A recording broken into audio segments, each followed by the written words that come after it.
Black and white কাপড় দিয়ে cushion কাভারের যে নতুন নতুন ডিজাইনগুলো আমি তোমাদের সাথে শেয়ার করছি।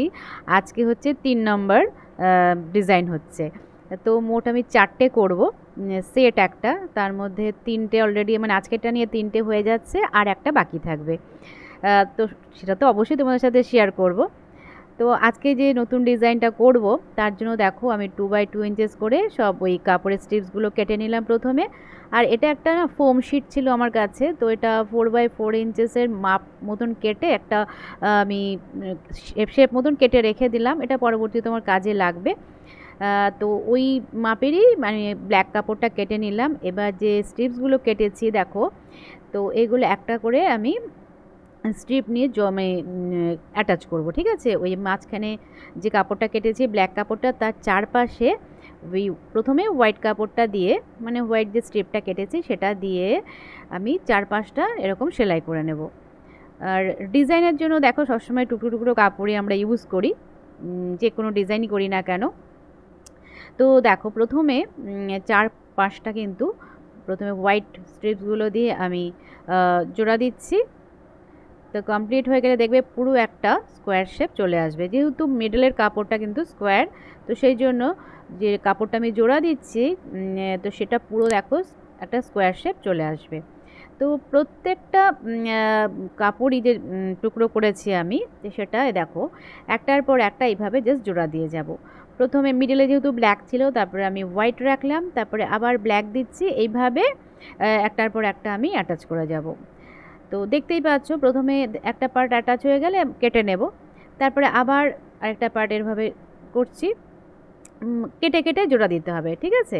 সেটা একটু মাথায় রেখো, নাহলে অসুবিধা হবে জোড়া দিতে আর কি।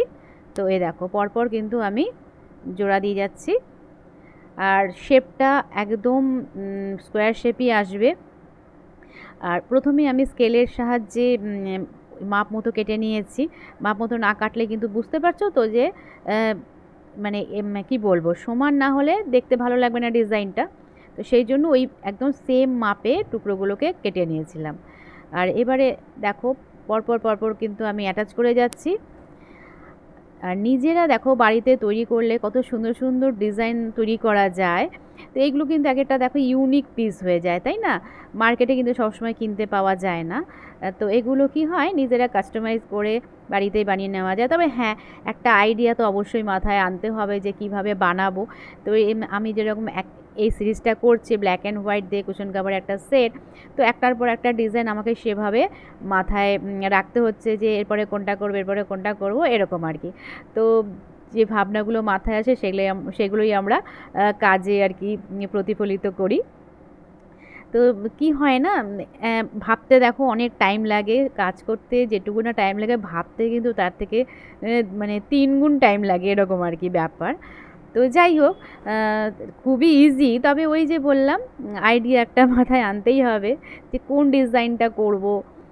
যাই হোক, এবারে আমার পুরোটা অ্যাটাচ করার পর আমি মেপে দেখলাম 15x15 ইঞ্চেস এসেছে, কিন্তু আমার তো লাগবে 16x16 ইঞ্চেস। সেই জন্য আরেকটা মানে টুকরো জোড়া দেওয়ার পরে তো এবারে দেখো একদম ফাইনাল যে পেলাম আমি মাপটা 18x18 ইঞ্চেস। এবার পুরনো আমার যে কুশন কাভারটা রয়েছে সেটার মাপ দিয়ে আমি কেটে নিচ্ছি, তাহলে পারফেক্ট আমি সাইজটা পেয়ে গেলাম। এবারে যেহেতু জোড়া দেওয়া কাপড়, তো এখানে একটা লাইলিন না দিলে কিন্তু দেখতে বাজে লাগবে, সেলাইগুলো মানে বেরিয়ে যাবে, মানে লং লাস্টিং ইউজ করা যাবে না। যখন আমরা ওয়াশ করব সুতোগুলো বেরিয়ে যাবে, সেই কারণে লাইলিনটা কিন্তু মাস্ট। তো দেখো আমি লাইলিন দিয়ে নিলাম। এবারে ব্যাক পার্টটা আমি রেডি করব। ব্যাক পার্ট তো দেখো সবসময় বলেছি একটা পার্ট ছোটো নিতে হবে, একটা পার্ট বড় নিতে হবে, তারপরে ওই যে এই ওপেন জায়গাটা আমাকে একটুখানি ফোল্ড করে সেলাই করে নিতে হবে, তারপরে 4-5টা ওভারল্যাপ করে সেলাই করে দেবো, ব্যাস। খুব ইজি তোমার ব্যাক পার্টটা তৈরি করা আর কি কুশনের। মেন দেখো ফ্রন্ট পার্টটা খুব সুন্দর এক একটা ডিজাইন তৈরি করে নিলে ব্যাক পার্টে কিন্তু কোনো হ্যাপাই থাকে না। তো এ দেখো আমি ব্যাক পার্টের ওই ওপেন জায়গাটা যেটা ছিল ওখানে আমি ফোল্ড করে সেলাই করে দিলাম। এবার 4-5টা আমি সেলাই করে দিচ্ছি।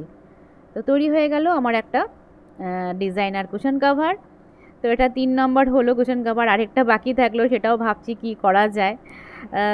নেক্সট ভিডিওতে তোমাদের সাথে শেয়ার করব ওটা। তো এ দেখো ডিজাইনটা কত সুন্দর হলো, সিম্পল, কিন্তু ওই যে আইডিয়া ভাবতে হচ্ছে যে কিভাবে কি করব।